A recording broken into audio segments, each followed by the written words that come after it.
As social creatures, connection with others is a key pillar for our mental health. If you are listening to this, there's a good chance you are a young person like myself. Young people are great at making new connections, but we tend to struggle worrying about what others think of us. This trend in young people helps us value new experiences and people, but leaves us open to violations of our boundaries. Violation of boundaries is another way of saying that somebody's behavior crossed over the line standing between acceptable and unacceptable. For example, if you have determined that it is totally unacceptable for your friend to borrow your clothes without your permission, your boundaries are violated when a friend engages in this behavior. When unacceptable behavior becomes a pattern, you may consider taking some action. If you are a self-respecting person, there are two primary options for dealing with repeated boundary violations: cutting people off or confrontation. Cutting people off isn't always the most reasonable solution, so confrontation can be a powerful tool. Furthermore, since cooperation has been emphasized since we were toddlers, most of us could brush up on our confrontational skills. What is confrontation? Confrontation has a negative connotation associated with it, but this is only the case when poor communication skills are utilized. There are three primary elements for confrontation to become an effective form of communication: 1. Respectful behavior. 2. Good intentions. 3. Precise boundaries. Respect in terms of tone and language is a necessity for progress to be made in any conversation. Without mutual respect, both parties cannot come to an understanding on each perspective, thus preventing progress. Telling your girl you don't appreciate her catty behavior is going to halt any sort of productive conversation, even if you think you have a great point. It can be difficult to compose yourself respectfully when emotions are running high, so garnering some control in spite of your emotions can help. Intention is also important. If the intention of a confrontation is nefarious, the confrontation is not beneficial for anyone. Not only does an ill-conceived confrontation impede beneficial progress, it also harms the relationship by further dividing the individuals from each other. For example, engaging in a confrontation because you want to show off your intelligence is a great way to breed resentment. For successful communication, the intention must be to reach a peaceful plan for the future that is agreeable to both parties. Would you want to spend time with someone who wants to fight for the sake of fighting? Lastly, a confrontation must be precisely bound. A precisely bound confrontation is carefully worded to establish the scope of the discussion. Without this element, an argument about cleaning the dishes can turn into an argument about everything and anything. Unless you are some sort of prophet blessed with the gift of speech, finding the right words to place boundaries on a discussion is a tall order. For us flawed human beings, careful consideration before engaging in a confrontation is an absolute necessity.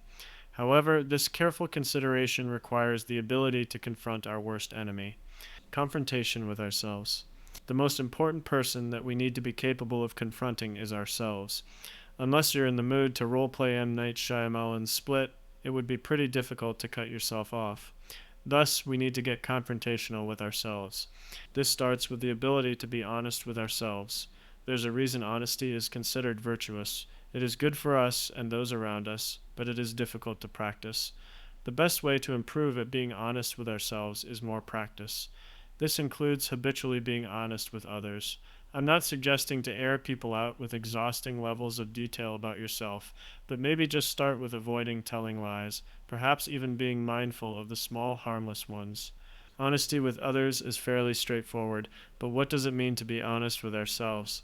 It means we listen to our wants and needs through our emotions. In The Subtle Art of Not Giving a Fuck, Mark Manson compares this type of self-awareness to an onion because it has layers, and we cry the more we peel back these layers. According to Manson, there are 3 layers of questioning we should ask to understand ourselves better. 1. What am I feeling? 2. Why am I feeling this way? 3. What underlying values cause this feeling? This practice of self-awareness can be difficult to fully understand since we are so attached to ourselves, so an example of this line of questioning may be useful. Not too long ago, I found myself to be in a bit of a funk after moving to a new city where I didn't know anyone during the pandemic. On the first layer, I was feeling both sad and angry. Layer number 2 showed me that I was feeling sad because I missed my friends and family. I was angry because I felt that I had no control over the situation to connect with new people. In the last layer, I found that I highly valued quality time with those I cared about, but had a distaste for spending time with myself. By asking myself these questions and listening for an honest answer, I was able to reassess my values and rebuild a healthier relationship with myself. Had I not honestly answered these three questions, I would likely still be struggling with sadness and anger without any path forward. This method of listening to, processing, and contemplating my emotions and their root causes has helped me come to understand myself better. It is important to remember that the rules of proper confrontation still apply even with ourselves. Listening for answers to Manson's questions must be done respectfully and without judgment if we want to make any progress with understanding ourselves. Calling yourself stupid for having certain emotions is just as harmful as calling your partner stupid for expressing her emotions to you. A better understanding of our emotions leads to a better understanding of ourselves. This level of self-awareness is crucial for remaining true to our wants and needs while denying the lies we tell ourselves. One of the primary benefits of peeling back the layers of our onions is that we may come to understand that our values are not properly aligned before we decide to get confrontational with a loved one. The careful consideration of these questions can lead us to the conclusion, maybe this isn't something a virtuous, mature, and self-respecting person would say. And voila, you saved yourself from making a loved one put up with your crap. With the benefits of having practiced confrontation with ourselves and precisely understanding the roots of our emotions, we are much better equipped for confrontation with others who may cross our boundaries, when confrontation isn't enough. With the consideration associated with confrontation, we can learn quite a bit about the status of our relationships. We may notice that someone we care about continually walks all over us. This epiphany can help us realize that maybe it isn't in our best interest to maintain this relationship. But what about forgiveness? Don't people deserve a second chance? Yes, everyone deserves forgiveness. However, our forgiveness should not come at the expense of our self-respect.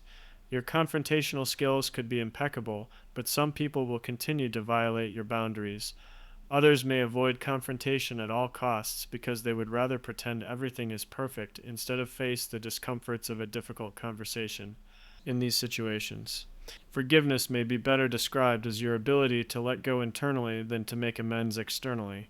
If we want to feel connected in the relationships we highly value, confrontation, every now and then must be part of our repertoire. The costs of avoiding confrontation.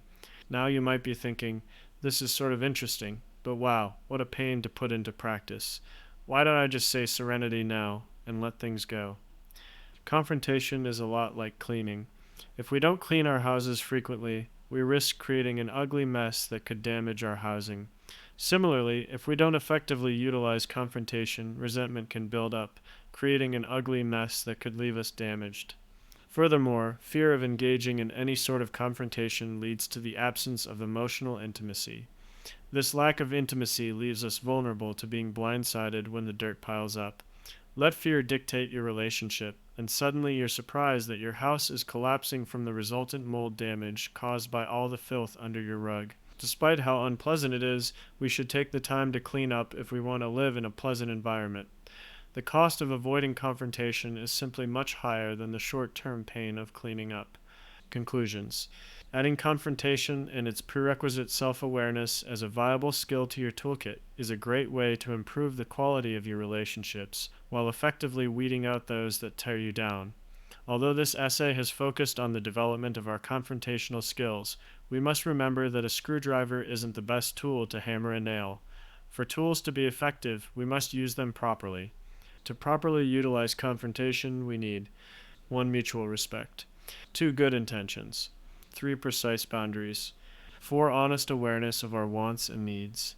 5. Honest evaluation of the relationship in question. Through employing these skills, we can shift our mindset away from viewing confrontation as something hostile. The new angle of confrontation becomes the use of honesty and vulnerability to stand up for yourself to loved ones engaging in unacceptable behavior. It can be difficult to stand up to those we admire, especially since we all care about what our loved ones think of us. When you struggle to find the courage to confront your loved ones, consider if the roles were reversed and you were unknowingly crossing the line. Would you want your close friend, family member, or partner to think a strong connection with you isn't worth facing short-term discomfort? If your answer is no, you may want to employ the golden rule. Treat your loved ones with the same respect that you yourself deserve.